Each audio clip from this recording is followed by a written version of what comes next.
আমার প্রিয় ভাই ও বোনেরা, আসসালামু আলাইকুম রহমতুল্লাহ। আজ আমি আপনাদের মাঝে এমন এক অনুভূতি নিয়ে কথা বলতে এসেছি, যা আমাদের অন্তরকে প্রশান্তিতে ভরে দিতে পারে। আল্লাহর প্রতি ভালোবাসা। কখনো কি গভীর রাতে একাকী আকাশের তারার দিকে তাকিয়েছেন, অথবা ভোরের স্নিগ্ধ আলোয় প্রকৃতির নীরবতা অনুভব করেছেন? সেই মুহূর্তে আপনার মনে কি কোনো অসীম সত্তার কথা জেগে ওঠেনি, যিনি এই বিশাল সৃষ্টি জগতের স্রষ্টা, যিনি আমাদের প্রতিটি নিঃশ্বাসের মালিক?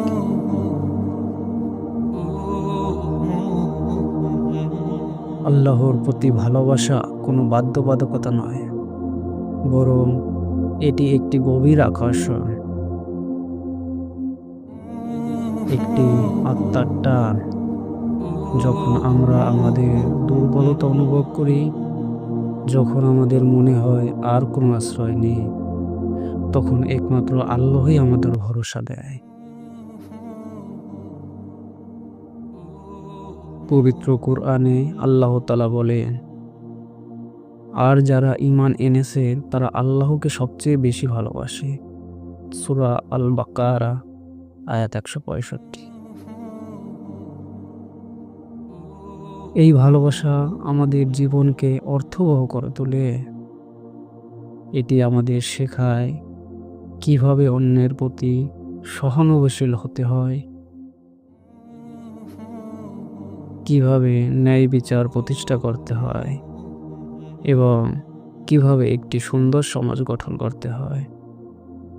আল্লাহর ভালোবাসা পাওয়ার জন্য আমাদের অনেক কিছুই করতে হয় না, শুধু প্রয়োজন একটি বিশুদ্ধ অন্তর যা তার প্রতি নিবেদিত। প্রয়োজন তার সৃষ্টির প্রতি সহানুভূতি এবং তার বিধানের প্রতি আত্মসমর্পণ। আসুন আমরা আমাদের অন্তরকে আল্লাহর ভালোবাসায় পরিপূর্ণ করি, আমাদের প্রতিটি কাজ তার সন্তুষ্ট খুঁজি এবং আমাদের জীবনকে তার পথে পরিচালিত করি। মনে রাখবেন, সেই ভালোবাসাই সত্যিকারের শান্তি এনে দেয়, যা আল্লাহর সাথে আমাদের সম্পর্ককে আরো গভীর করে তোলে। ওয়া আখিরু দাওয়ানা আনিল হামদুলিল্লাহি রাব্বিল আলামিন।